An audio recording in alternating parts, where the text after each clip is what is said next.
যে কোনো সম্পর্কে ঝগড়া স্বাভাবিক, কিন্তু ঝগড়ার পরে যে দীর্ঘ নীরবতা আসে ওইটা ক্যান্সারের মতো।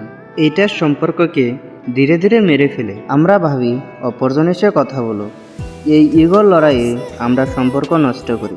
মনে রাখবেন, কথা বললে সমস্যা মিটে, কিন্তু চুপ করে বসে থাকলে ভুল বোঝাবুঝি আরও বাড়ে। তো সাইলেন্ট ট্রিটমেন্ট দেবেন না, ওইটা খুব নিষ্ঠুর। ঝগড়া মিঠান, সম্পর্ক নষ্ট করেন। মনে রাখবেন, নীরবতা সম্পর্কের খুনি, কখনো ভুলে যায়।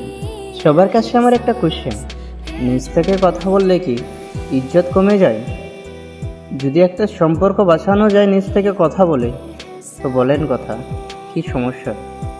একবার বলেই দেখেন না, আপনার ইজ্জত তো চলে যাবে না?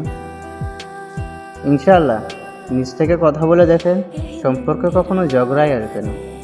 ব্রেকআপ তো দূরের কথা, ডিভোর্স তো দূরের কথা। তো ভালো থাকবে, এতটুকুই বলার ছিল। লাভ ইউ গাইস, আল্লাহ হাফেজ।